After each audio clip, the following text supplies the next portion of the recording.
ನಮಸ್ಕಾರ ವೀಕ್ಷಕರೇ. ಗೃಹಲಕ್ಷ್ಮಿ ಯೋಜನೆ ಆಗಿರ್ಲಿ, ಅನ್ನಭಾಗ್ಯ ಯೋಜನೆ ಆಗಿರ್ಲಿ, ಸೊ ನಿಮ್ಗೆ ಇನ್ನೂ ಕೂಡ ಜಮಾ ಆಗಿಲ್ಲ ಅಂದ್ರೆ ಈ ಒಂದು ಕೆಲಸಗಳನ್ನ ಮಾಡಿ ಸೊ 100% ಜಮಾ ಆಗತ್ತೆ. ಇಲ್ಲಪ್ಪ ಅಂದ್ರೆ ನಮ್ಗೆ ಜಮಾ ಆಗ್ತಾ ಇದೆ ಅಂತ ಹೇಳೋದಾದ್ರೆ ನಿಮ್ಗೆ ಮುಂದಿನ ದಿನಗಳಲ್ಲಿ ಯಾವುದೇ ಒಂದೇ ಕಾರಣಕ್ಕಾಗಿ ನಿಮ್ಗೆ ಹಣ ಜಮಾ ಆಗ್ಲಿಲ್ಲಪ್ಪ ಅಂದ್ರೆ ಸೊ ಅವಾಗ ಏನ್ ಮಾಡ್ತೀರಾ? ಸೊ ಅದಕ್ಕೋಸ್ಕರ ನೀವು ಕೂಡ ಈ ಒಂದು ವಿಡಿಯೋ ಬಗ್ಗೆ ಮಾಹಿತಿಯನ್ನ ತಿಳ್ಕೊಂಬಿಡಿ. ಮತ್ತೇನಿಲ್ಲ, ಸೊ ಏನೇ ಇರ್ಲಿ ಅದು ಮಾಹಿತಿಯನ್ನ ನೀವು ತಿಳ್ಕೊಂಡ್ಬಿಟ್ರೆ ಸೊಲ್ಯೂಷನ್ ನಿಮ್ಗೆ ಸಿಕ್ಕ ಹಾಗೆ. ಅದೇ ರೀತಿಯಾಗಿ ಈ ಒಂದು 15ನೇ ಕಂತಿನ ಹಣ ಜಮಾ ಆಗ್ತಾ ಇದೆ ಅಂತ ಒಂದು ಕೆಲವೊಂದಿಷ್ಟು ಕಮೆಂಟ್ಸ್ ಗಳು ಕೂಡ ಬಂದಿದ್ವು. ಇನ್ನು ಬಹಳಷ್ಟು ಜನ ಹೇಳ್ತಾ ಇದ್ರು ಕೂಡ, ಒಬ್ರು ಜಮಾ ಆಗಿದೆ ಅಂತಾನು ಕೂಡ ಹೇಳಿದಿರಿ. ಅದಕ್ಕೋಸ್ಕರ ಈ ಒಂದು 15ನೇ ಕಂತಿನ ಹಣ ಬಿಡುಗಡೆ ಆಗಿದೆನಾ ಅಥವಾ ಇಲ್ವಾ, ಇನ್ನು ಯಾವಾಗ ಬಿಡುಗಡೆ ಆಗತ್ತೆ, ಸದ್ಯಕ್ಕೆ ಎಲ್ಲರ ಖಾತೆಗೆ ಜಮಾ ಆಗ್ತಾ ಇದೆಯಾ, ಯಾವ್ಯಾವ ಜಿಲ್ಲೆಗಳಿಗೆ ಬಿಡುಗಡೆ ಆಗ್ತಾ ಇದೆ, ಯಾವ ಜಿಲ್ಲೆಗಳಿಗೆ ಹೋಗಿದೆ, ಎಲ್ಲವನ್ನ ಪ್ರತಿಯೊಂದನ್ನ ನಾನು ನಿಮ್ಗೆ ಕ್ಲಿಯರ್ ಆಗಿ ತಿಳಿಸ್ತಾ ಹೋಗ್ತೀನಿ. ಸೊ ವಿಡಿಯೋನ ಕೊನೆವರೆಗೂ ವಾಚ್ ಮಾಡಿದ್ರೆ ಪ್ರತಿಯೊಂದು ನಿಮಗೆ ಮಾಹಿತಿ ಕ್ಲಿಯರ್ ಆಗಿ ಅರ್ಥ ಆಗುತ್ತೆ. ಚಾನಲ್ಗೆ ಸಬ್ಸ್ಕ್ರೈಬ್ ಮಾಡಲಿ ಅಂದ್ರೆ ದಯವಿಟ್ಟು ಬೇಗನೆ ಸಬ್ಸ್ಕ್ರೈಬ್ ಮಾಡ್ಕೊಳ್ಳಿ. ಇದೇ ರೀತಿಯಾದಂತಹ ಲೇಟೆಸ್ಟ್ ಆಗಿರುವಂತಹ ಅಪ್ಡೇಟ್ಸ್ ಗಳು ನಿಮಗೆ ಈ ಒಂದು ಚಾನಲ್ ಸಿಗುತ್ತಾ ಇರುತ್ತೆ. ನೋಟಿಫಿಕೇಶನ್ ಆಲ್ ಅಂತ ಸೆಟ್ ಮಾಡಿದ್ರೆ ಪ್ರತಿಯೊಂದು ವಿಡಿಯೋಗಳು ನಿಮ್ಗೆ ನೋಟಿಫಿಕೇಶನ್ ಮುಖಾಂತರ ಬಂದು ತಲುಪುತ್ತೆ. ಈಗ ಡೈರೆಕ್ಟ್ ಆಗಿ ನಾನು ಟಾಪಿಕ್ ಗೆ ಬಂದ್ಬಿಡ್ತೀನಿ. ಈ ಒಂದು ಗೃಹಲಕ್ಷ್ಮಿ ಯೋಜನೆ ಆಗಿರ್ಲಿ ಅಥವಾ ಅನ್ನಭಾಗ್ಯ ಯೋಜನೆ ಆಗಿರ್ಲಿ, ನಿಮ್ಗೆ ಹಣ ಜಮಾ ಆಗ್ಲಿಲ್ಲ ಅಂದ್ರೆ ಮುಖ್ಯವಾಗಿ ನೀವ್ ಏನ್ ಮಾಡ್ಬೇಕು ಹೇಳಿ. ಮೊದಲು ಸದ್ಯದಲ್ಲಿ ಏನಾಗ್ತಾ ಇದೆ ಅಂದ್ರೆ 25ರಿಂದ 30 ಲಕ್ಷದವರೆಗೂ ಕೂಡ ರೇಷನ್ಸ್ ಕಾರ್ಡ್ಗಳು ರದ್ದಾಗಿರುವಂತದ್ದು. ನಾವ್ ಹೀಗಾಗಿ ರೇಷನ್ ಕಾರ್ಡ್ ಕಡೆಗೆ ನಾವು ಹೋಗ್ಬೇಕಾಗತ್ತೆ. ಮುಖ್ಯವಾಗಿ ರೇಷನ್ ಕಾರ್ಡ್ ರದ್ದಾಗಿದೆ ಅಥವಾ ಇಲ್ವಾ ಅನ್ನುವಂಥದ್ದನ್ನ ಚೆಕ್ ಮಾಡ್ಕೊಳ್ಬೇಕು. ಅದೇ ರೀತಿಯಾಗಿ ನಿಮ್ಮ ರೇಷನ್ ಕಾರ್ಡು BPL ದಿಂದ APL ಗೆ ಕನ್ವರ್ಟ್ ಮಾಡಿದಾರಾ ಅಥವಾ ಇಲ್ವಾ, ಅಥವಾ APL ಗೆ ಕನ್ವರ್ಟ್ ಮಾಡಿದ್ರೆ ನಮ್ಗೆ ಯೋಜನೆಗಳು ಸಿಗತ್ತಾ ಅಥವಾ ಇಲ್ವಾ ಅನ್ನುವಂಥದ್ದನ್ನ ನೀವೇ ಚೆಕ್ ಮಾಡ್ಕೊಳ್ಬಹುದು ಈಸಿಯಾಗಿ. ಸೊ ಡಿಸ್ಕ್ರಿಪ್ಷನ್ ನಲ್ಲಿ ಆ ಒಂದು ವಿಡಿಯೋ ಲಿಂಕ್ ಅನ್ನ ಕೊಟ್ಟಿರ್ತೇನೆ. ಈ ಕೂಡ ಹೇಳ್ಬೋದಾಗಿತ್ತು, ನಾನು ಅದ್ರ ಬಗ್ಗೆ ಸಪರೇಟ್ ಆಗಿ ವಿಡಿಯೋ ಮಾಡಿದೀನಿ. ಯಾಕಂದ್ರೆ ಒಂದ್ ಸರಿ ನೀವು ಒಂದೇ ಸಲ ಚೆಕ್ ಮಾಡ್ಕೊಳ್ಬಹುದು. ನೀವು ಅಲ್ಲಿ ನಿಮ್ದು BPL ದಿಂದ APL ಗೆ ಕನ್ವರ್ಟ್ ಆಗಿದೆನಾ ಅಥವಾ ಇಲ್ವಾ ಅನ್ನುವಂಥದ್ದನ್ನ ಅಲ್ಲೇ ನೋಡ್ಕೊಳ್ಬಹುದು. ಇನ್ನೊಂದು ನಿಮ್ಮ ರೇಷನ್ ಕಾರ್ಡು ಒಂದು ಚಾಲ್ತಿ ಆಕ್ಟಿವ್ ಆಗಿದೆಯಾ ಅಥವಾ ಇಲ್ವಾ ಅನ್ನೋದನ್ನ ಅಲ್ಲೇ ನೋಡ್ಕೊಳ್ಬಹುದು. ಅಲ್ಲಿ ಚಾಲ್ತಿ ಇದ್ರೆ ಆಕ್ಟಿವ್ ಅಂತ ತೋರಿಸುತ್ತೆ. BPL ವಿತ್ LPG ಅಂತ ಇದ್ರೆ ನಿಮಗೆ BPL ಇದ್ದ ಹಾಗೆ. ಅದೇನಾದ್ರೂ APL ಅಂತ ಇದ್ರೆ ನಿಮ್ಗೆ APL ಆಗಿ ಕನ್ವರ್ಟ್ ಆಗಿದ್ದ ಹಾಗೆ. ಸೊ ಈಸಿ ಮೆಥಡ್ ಮುಖಾಂತರ ನೀವು ಚೆಕ್ ಮಾಡ್ಕೊಳ್ಬಹುದು. ಅಲಾಟ್ಮೆಂಟ್ ನಲ್ಲಿ ಒಂದು ಆಹಾರ ಇಲಾಖೆ ವೆಬ್ಸೈಟ್ ನಲ್ಲಿ ಡಿಸ್ಕ್ರಿಪ್ಷನ್ ಅಲ್ಲಿ ಆ ಒಂದು ವಿಡಿಯೋ ಲಿಂಕ್ ಅನ್ನ ಕೊಟ್ಟಿರ್ತೀನಿ. ಸಿಂಪಲ್ ಆಗಿ ಹೋಗಿ ಈಸಿ ಒಂದ್ 2-3 ಸ್ಟೆಪ್ ನಲ್ಲಿ ನೀವು ಕಂಡು ಹಿಡ್ಕೊಳ್ಬಹುದು. ಮುಖ್ಯವಾಗಿ ನಿಮ್ಮ ರೇಷನ್ ಕಾರ್ಡ್ ನಂಬರ್ ಬೇಕಾಗತ್ತೆ, ಅದನ್ನ ಹಾಕ್ಬೇಕು. ಅದನ್ನ ಮುಂದಿಟ್ಕೊಂಡ್ಬಿಡಿ, ಮತ್ತೇನ್ ಬೇಕಾಗಿಲ್ಲ. ಒಂದು ಡಾಕ್ಯುಮೆಂಟ್ ಇದ್ರೆ ನೀವು ಆರಾಮಾಗಿ ಚೆಕ್ ಮಾಡ್ಕೊಳ್ಬಹುದು. ಮೊದಲು ಈ ಒಂದು ವಿಡಿಯೋನ ಕಂಪ್ಲೀಟ್ ಆಗಿ ನೋಡಿ, ಆಮೇಲೆ ನೀವು ಚೆಕ್ ಮಾಡ್ಕೊಳ್ಳಿ. ಇದೊಂದಾದ್ರೆ ಅಲ್ಲಿ ಏನಾದ್ರೂ ರದ್ದಾಗಿದ್ರೆ ಅದಕ್ಕೂ ಕೂಡ ಸೊಲ್ಯೂಷನ್ ಇದೆ. ಅದು ಯಾಕೆ ರದ್ದಾಗಿದೆ ಅನ್ನುವಂಥದ್ದನ್ನ ಚೆಕ್ ಮಾಡ್ಕೊಳ್ಬೇಕು. ಅಲ್ಲೇ ಇರತ್ತೆ ಅದು ಕೂಡ. 3 ಟಾಪಿಕ್ ಅನ್ನ ನೀವು ಒಂದು ವಿಡಿಯೋ ನೋಡ್ಕೊಂಡು ಕವರ್ ಮಾಡ್ಕೊಳ್ಬಹುದು. BPL ದಿಂದ APL ಗೆ ಕನ್ವರ್ಟ್ ಆಗಿದೆನಾ ಅಥವಾ ರದ್ದಾಗಿದೆ ಅಥವಾ ಇಲ್ವಾ ಅನ್ನುವಂಥದ್ದನ್ನ ಚೆಕ್ ಮಾಡ್ಕೊಳ್ಬಹುದು.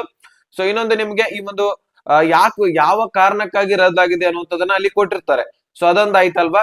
ಇನ್ನು ಈ ಕಡೆ ಗೃಹಲಕ್ಷ್ಮಿ ಯೋಜನೆ ಸ್ಟೇಟಸ್ ಅನ್ನ ನೀವು ಚೆಕ್ ಮಾಡ್ಕೊಳ್ಬಹುದು. ಇದು ನಿಮ್ಮ ಮೊಬೈಲ್ ಅಲ್ಲಿ ಚೆಕ್ ಮಾಡ್ಕೊಳ್ಳಿಕ್ ಸಾಧ್ಯ ಇಲ್ಲ. ಅದು ಗ್ರಾಮವನ್ನು ಕರ್ನಾಟಕವನ್ನು ಬಾಪು ಸೇವಾ ಕೇಂದ್ರಗಳಿಗೆ ಹೋಗ್ಬೇಕಾಗತ್ತೆ. ಅಲ್ಲಿ ಹೋಗಿ ಚೆಕ್ ಮಾಡ್ಕೊಳ್ಳಿ.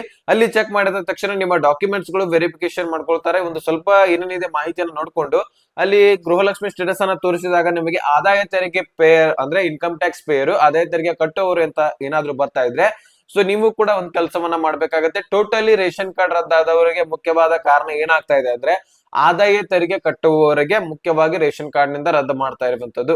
ಸೊ ಹಾಗಾದ್ರೆ ನೀವು ಒಂದ್ ಕೆಲಸ ಮಾಡಿ, ನೀವು ಕಟ್ತಾ ಇರ್ಲಿಲ್ಲಪ್ಪ ಅಂದ್ರೆ, ಈಗ ಆದಾಯ ತೆರಿಗೆ ಕಟ್ತಾ ಇದ್ರೆ ನಿಮ್ಮನ್ನ ಡೆಫಿನೆಟ್ಲಿ ರದ್ದು ಮಾಡ್ತಾರೆ. ನೀವ್ ಏನ್ ಮಾಡಿದ್ರು ನಿಮ್ಗೆ ಹಣ ಸಿಗೋದಿಲ್ಲ. ಇನ್ನು ಕಟ್ತಾ ಇರೋದಿಲ್ಲ ಅಂತವರನ್ನ ರದ್ದು ಮಾಡ್ತಾ ಇದ್ದಾರೆ ಆಗಿದ್ರೆ ಯಾಕೆ ಆ ರೀತಿ ತಾಂತ್ರಿಕ ದೋಷದಿಂದ ತೋರಿಸ್ತಾ ಇದೆ ಅನ್ನುವಂಥದ್ದು ಕೇಳೋದಾದ್ರೆ, ನೀವು ಬಹಳಷ್ಟು ಜನ ಲೋನ್ ಮುಖಾಂತರ ಮನೆಗಳನ್ನ ಕಟ್ಟಿಸಬಹುದಾಗಿರ್ಲಿ, ವಾಹನಗಳನ್ನ ಖರೀದಿ ಮಾಡೋದಾಗಿರ್ಲಿ, EMI ಮುಖಾಂತರ ಯಾವ್ದಾದ್ರು ಕಂತುಗಳನ್ನ ಕಟ್ಟೋದಾಗಿರ್ಲಿ, ದೊಡ್ಡ ದೊಡ್ಡ ಕಂತುಗಳನ್ನ ಕಟ್ತಾ ಇರ್ತೀರಿ. 10ರಿಂದ 15 ಸಾವಿರವರೆಗೂ ಕೂಡ ತಿಂಗಳಿಗೆ. ಸೊ ಹೀಗಾದ ಕಾರಣ ನಿಮ್ಮ ಒಂದು GST ಪೇಯರ್ ಅಂತ ಆಗಿರ್ಲಿ, ಇನ್ಕಮ್ ಟ್ಯಾಕ್ಸ್ ಪೇಯರ್ ಅಂತ ಬೀಳ್ತಾ ಇರತ್ತೆ. ಹೀಗಾಗಿ ಆ ಒಂದು ತಾಂತ್ರಿಕ ದೋಷದಿಂದ ಆ ಒಂದು ಆದಾಯ ತೆರಿಗೆ ಇಲಾಖೆದಲ್ಲಿ ಏನಾಗ್ಬಿಡತ್ತೆ, ತಾಂತ್ರಿಕ ದೋಷದಿಂದ ಇನ್ಕಮ್ ಟ್ಯಾಕ್ಸ್ ಪೇಯರ್ ಅಂತ ಬಂದ್ಬಿಡತ್ತೆ. ಹೀಗಾಗಿ ಗೃಹಲಕ್ಷ್ಮಿ ಸ್ಟೇಟಸ್ ನಲ್ಲಿ ಕೂಡ ಅದೇ ತೋರಿಸುತ್ತೆ. ಅಲ್ಲಿ ತೋರಿಸಿದ ತಕ್ಷಣ ನಿಮ್ಮನ್ನ ಡೈರೆಕ್ಟ್ ಆಗಿ ಆಹಾರ ಇಲಾಖೆ ಏನ್ ಮಾಡುತ್ತೆ, ವೆರಿಫೈ ಮಾಡಿ ರದ್ದು ಮಾಡಿಬಿಡತ್ತೆ. ಅದಕ್ಕೋಸ್ಕರ ನೀವ್ ಏನ್ ಮಾಡ್ಬೇಕು, ನಾವು ಇನ್ಕಮ್ ಟ್ಯಾಕ್ಸ್ ಪೇಯರ್ ಮಾಡ್ತಾ ಇಲ್ಲ ಅನ್ನುವ ಹಾಗೆ ಪ್ರೂಫ್ ಮಾಡ್ಬೇಕಾಗತ್ತೆ. ಅವರಿಗೆ ಪ್ರೂವ್ ಅನ್ನ ಮಾಡ್ಬೇಕಾಗತ್ತೆ. ನೀವ್ ಒಂದ್ ಕೆಲಸ ಮಾಡಿ, ನಿಮ್ಮ ಜಿಲ್ಲೆಯಲ್ಲಿರುವಂತಹ ಒಂದು ಆದಾಯ ತೆರಿಗೆ ಇಲಾಖೆ ಇರತ್ತೆ, ಆ ಒಂದು ಇಲಾಖೆಗೆ ಭೇಟಿ ನೀಡಬೇಕಾಗತ್ತೆ. ನೀವು ಅಷ್ಟೇ ಹೋಗ್ಬೇಡಿ, ಮೊದಲು ಡಾಕ್ಯುಮೆಂಟ್ಸ್ ಗಳನ್ನ ತೆಗೆದುಕೊಂಡು ಹೋಗಿ. ಗೃಹಲಕ್ಷ್ಮಿ ಯೋಜನೆ ಅರ್ಜಿ ಸಲ್ಲಿಸುವಾಗ ಏನೇನ್ ಡಾಕ್ಯುಮೆಂಟ್ಸ್ ಇರ್ತಾವ ನೋಡಿ, ಆಧಾರ್ ಕಾರ್ಡ್ ಆಗಿರ್ಲಿ, ಬ್ಯಾಂಕ್ ಪಾಸ್ಬುಕ್ ಆಗಿರ್ಲಿ, ಮತ್ತೆ ಮುಖ್ಯವಾಗಿ ಸದಸ್ಯರ ಆಧಾರ್ ಕಾರ್ಡ್ ಗಳನ್ನ ತೆಗೆದುಕೊಂಡು ಹೋಗಿ. ಮುಖ್ಯಸ್ಥೆಯ ಆಧಾರ್ ಕಾರ್ಡ್ ಬೇಕು, ಆಧಾರ್ ಕಾರ್ಡ್ಗೆ ನಂಬರ್ ಲಿಂಕ್ ಇರೋ ಒಂದು ಮೊಬೈಲ್ ನಂಬರ್ ಬೇಕಾಗತ್ತೆ. ಈ ಒಂದು ಡಾಕ್ಯುಮೆಂಟ್ಸ್ ಗಳನ್ನ ನೀವು ತೆಗೆದುಕೊಂಡು ಹೋದ್ರೆ, ರೇಷನ್ ಕಾರ್ಡ್ ಗಳನ್ನ ತೆಗೆದುಕೊಂಡು ಹೋದ್ರೆ ಅಲ್ಲಿ ನಿಮಗೆ ವೆರಿಫೈ ಮಾಡ್ತಾರೆ. ಸೊ ಏನೇನಿದೆ ಡಾಕ್ಯುಮೆಂಟ್ಸ್ ಗಳನ್ನ ಚೆಕ್ ಮಾಡ್ಕೊಂಡು ನೀವು ಪೇ ಮಾಡ್ತಾ ಇದ್ರಾ ಅಥವಾ ಇಲ್ವಾ ಅನ್ನೋದನ್ನ ನೋಡ್ಕೊಳ್ತಾರೆ. ಸೊ ನೋಡ್ಕೊಂಡ ತಕ್ಷಣ ಅಲ್ಲಿ ಏನಾದ್ರೂ ನೀವು ಪೇ ಮಾಡ್ತಾ ಇಲ್ಲ ಅಂತ ಬರೋದಾದ್ರೆ ಡಾಕ್ಯುಮೆಂಟ್ಸ್ ಗಳನ್ನ ವೆರಿಫಿಕೇಶನ್ ಮಾಡಿದ ತಕ್ಷಣ ಸೊ ನಿಮಗೆ ಒಂದು ಪ್ರಮಾಣ ಪತ್ರವನ್ನ ಕೊಡ್ತಾರೆ. ಪ್ರಮಾಣ ಪತ್ರವನ್ನ ಕೊಟ್ಟ ತಕ್ಷಣ ಅಲ್ಲಿ ಏನಾಗತ್ತೆ ಅಂದ್ರೆ ಆ ಒಂದು ಪ್ರಮಾಣ ಪತ್ರದಲ್ಲಿ ಆ ಒಂದು ನೀವು ಪೇ ಮಾಡೋದಿಲ್ಲ, ಈ ರೀತಿ ತಾಂತ್ರಿಕ ತೋರಿಸಿದ ಎಲ್ಲಾನು ಕೂಡ ಇರುತ್ತೆ. ಅದನ್ನ ನೀವ್ ಏನ್ ಮಾಡ್ಬೇಕು, 2 ಜೆರಾಕ್ಸ್ ಕಾಪಿಗಳನ್ನ ಮಾಡ್ಕೊಳ್ಬೇಕಾಗತ್ತೆ. ಒಂದು ಆ ಒಂದು ಆಹಾರ ಇಲಾಖೆಗೆ ಕೊಡಬೇಕಾಗತ್ತೆ. ರೇಷನ್ ಕಾರ್ಡ್ ಗಳನ್ನ ರದ್ದು ಮಾಡೋದು ನಿಲ್ಲಿಸ್ಬೇಕಂತ ಹೇಳ್ಬಿಟ್ಟು ಅದನ್ನ ಕೊಟ್ಟಿದ್ರೆ ಆ ಒಂದು ರೇಷನ್ ಕಾರ್ಡ್ ನಿಮ್ದು ಉಳಿಯತ್ತೆ. ಅನ್ನಭಾಗ್ಯ ಯೋಜನೆ ಹಣ ಬಂತು. ಇನ್ನು ಗೃಹಲಕ್ಷ್ಮಿ ಯೋಜನೆ ಹಣ ಬರ್ಬೇಕಲ್ವಾ, ರೇಷನ್ ಕಾರ್ಡ್ ಹಣ ಬಂದಿರತ್ತೆ, ಆಟೋಮೆಟಿಕ್ ಗೃಹಲಕ್ಷ್ಮಿ ಹಣ ಬರತ್ತೆ. ಆದ್ರೂ ಸಹಿತ ಎಮರ್ಜೆನ್ಸಿಗೆ ನೀವ್ ಏನ್ ಮಾಡ್ಬೇಕಾಗತ್ತೆ, ಮಹಿಳಾ ಮತ್ತು ಮಕ್ಕಳ ಅಭಿವೃದ್ಧಿ ಇಲಾಖೆಗೆ ಹೋಗಿ ನಿಮ್ಮ ಡಾಕ್ಯುಮೆಂಟ್ಸ್ ಇನ್ನೊಂದಿರತ್ತಲ್ಲ ಜೆರಾಕ್ಸ್, ಅದನ್ನ ಹೋಗಿ ಕೊಟ್ರೆ ಅವರು ಕೂಡ ವೆರಿಫಿಕೇಶನ್ ಮಾಡ್ತಾರೆ. 2 ಇಲಾಖೆಗಳು ವೆರಿಫಿಕೇಶನ್ ಮಾಡ್ಕೊಂಡು ನಿಮ್ಮ ಒಂದು ಆಕ್ಟಿವ್ ಮಾಡ್ತಾರೆ ಒಂದು ರೇಷನ್ಸ್ ಕಾರ್ಡ್ ಗಳನ್ನ. ಮತ್ತೆ ನಿಮ್ಗೆ ಯಾವ್ದೇ ಎಲಿಜಿಬಲ್ ಇದ್ರಾ, BPL ಗೆ ಎಲಿಜಿಬಲ್ ಇದ್ರಾ ಅಥವಾ APL ಗೆ ಎಲಿಜಿಬಲ್ ಇದ್ರಾ ಅಂತ ನೋಡ್ಕೊಂಡು ನಿಮ್ಗೆ ಹಣವನ್ನ ಹಾಕ್ತಾರೆ. ಇದನ್ನ ತಿಳ್ಕೊಳ್ಳಿ, ಬಹಳಷ್ಟು ಜನ ಕನ್ಫ್ಯೂಸ್ ಇದ್ರ APL ಇದ್ರೆ ನಮ್ಗೆ ಹಣ ಸಿಗೋದಿಲ್ಲ ಅಂತ ಅನ್ನೋದಾದ್ರೆ ಆ ರೀತಿ ಏನಿಲ್ಲ. ಈ ಒಂದು ಗೃಹಲಕ್ಷ್ಮಿ ಯೋಜನೆ, ಅನ್ನಭಾಗ್ಯ ಯೋಜನೆ, ಟೋಟಲಿ 5 ಯೋಜನೆ ಏನ್ ಸ್ಕೀಮ್ಸ್ ಅದಾವಲ್ಲ, APL ಆಗಿರ್ಲಿ BPL ಆಗಿರ್ಲಿ 2 ರೇಷನ್ಸ್ ಕಾರ್ಡ್ ದಾರರಿಗೆ ಸಿಗುವಂತಹ ಯೋಜನೆಗಳಾಗಿರ್ತವೆ. ಓನ್ಲಿ BPL ದವರಿಗೆ ಅಷ್ಟೇ ಅಲ್ಲ ಅಥವಾ ಓನ್ಲಿ APL ದವರಿಗೆ ಅಷ್ಟೇ ಅಲ್ಲ, ಟೋಟಲಿ 2 ಒಂದು ರೇಷನ್ಸ್ ಕಾರ್ಡ್ ಗಳಿರುವಂತಹ ಫಲಾನುಭವಿಗಳಿಗೆ ಈ ಒಂದು ಸ್ಕೀಮ್ಸ್ ಗಳು ಲಭ್ಯವಿರುತ್ತೆ. ಅದಕ್ಕೋಸ್ಕರ APL ಆದ್ರೂ ಸಹಿತ ತಲೆ ಕೆಡ್ಸ್ಕೊಳ್ಳುವಂತ ಅಗತ್ಯವಿಲ್ಲ, ಹಣ ಸಿಗತ್ತೆ. ಆದ್ರೆ ಕೆಲವೊಂದಿಷ್ಟು ಸ್ಕೀಮ್ಸ್ ಗಳಲ್ಲಿ ಡಿಫರೆನ್ಸ್ ಕಾಣ್ತೀವಿ ನಾವು. ಅಂದ್ರೆ ಬೇರೆ ಬೇರೆ ಸ್ಕೀಮ್ಸ್ ಗಳಲ್ಲಿ BPL ದವರಿಗೆ ಮಾತ್ರ ಇರತ್ತೆ, ಒಂದೊಂದು APL ದವರಿಗೆ ಹೆಚ್ಚಾಗಿ ಇರೋದಿಲ್ಲ. ಮತ್ತೆ ಇಬ್ಬರಿಗೂ ಇದ್ರೂ ಸಹಿತ, BPL ಮತ್ತೆ APL ದವರಿಗೂ ಇದ್ರೂ ಸಹಿತ BPL ದವರಿಗೆ ಹೆಚ್ಚಿನ ಪ್ರಮಾಣದ ಆದ್ಯತೆಯನ್ನ ಕೊಡ್ತಾರೆ. BPL ದವರಿಗೆ ಹೆಚ್ಚಿನ ಒಂದು ಹಣವನ್ನ ಕೊಡ್ತಾರೆ. ಈ ಕಡೆ APL ದವರಿಗೆ ಕಡಿಮೆ ಹಣವನ್ನ ಕೊಡ್ತಾರೆ. ಉದಾಹರಣೆಗೆ ಆಯುಷ್ಮಾನ್ ಕಾರ್ಡ್ ನಾನು ಹೇಳಿದೀನಿ, 5 ಲಕ್ಷ ಹಣ ಒಂದು ಫ್ರೀಯಾಗಿ ಚಿಕಿತ್ಸೆ BPL ನಲ್ಲಿ ಪಡೆದ್ರೆ APL ನಲ್ಲಿ 3 ಲಕ್ಷ ಇರುತ್ತೆ. ಅದೇ ರೀತಿಯಾಗಿ ಅದು ಏನಾದ್ರೂ ಹೆಚ್ಚಳ ಆದ್ರೂ ಸಹಿತ BPL ದವರಿಗೆ 10 ಲಕ್ಷ ಆದ್ರೂ ಸಹಿತ APL ದವರಿಗೆ 7 ಲಕ್ಷ. ಈ ರೀತಿ ಡಿಫರೆನ್ಸ್ ಇರುತ್ತೆ. ಬಹಳ ಡಿಫರೆನ್ಸ್ ಏನಿರೋದಿಲ್ಲ, ಒಂದು ಹಂತದಲ್ಲಿ ಡಿಫರೆನ್ಸ್ ಇರುತ್ತೆ.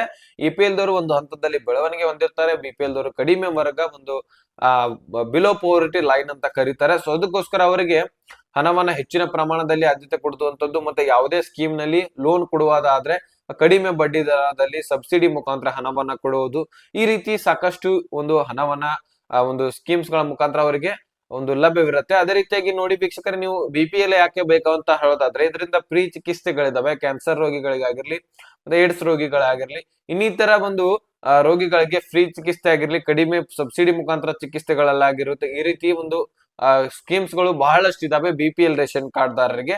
ಮತ್ತೆ ಕಡಿಮೆ ಬಡ್ಡಿ ದರದಲ್ಲಿ ಹಣ ಸಿಗ್ತಾ ಇರತ್ತೆ. ಈ ರೀತಿ ಬಹಳಷ್ಟು ಇರುವಂತಹ ಕಾರಣಕ್ಕಾಗಿ ನಮಗೆ BPL ರೇಷನ್ ಕಾರ್ಡೇ ಬೇಕಂತ ಹೇಳ್ಬಿಟ್ಟು ಹಣ ಕೊಟ್ಟಾದ್ರೂ BPL ರೇಷನ್ ಕಾರ್ಡ್ ಗಳನ್ನ ಮಾಡಿಸಿದ್ದಾರೆ. ಸುಮಾರು 25 ರಿಂದ 30 ಲಕ್ಷ ರೇಷನ್ ಕಾರ್ಡ್ ಗಳು ಈಗಾಗಲೇ ರದ್ದಾಗಿರುವಂತದ್ದು. ಸೊ ನಾನು ಏನ್ ಮಾಡ್ಬೇಕು ಏನಿಲ್ಲ ಅನ್ನುವಂಥದ್ದನ್ನು ಕೂಡ ನಾನು ನಿಮ್ಗೆ ಹೇಳಿದೀನಿ.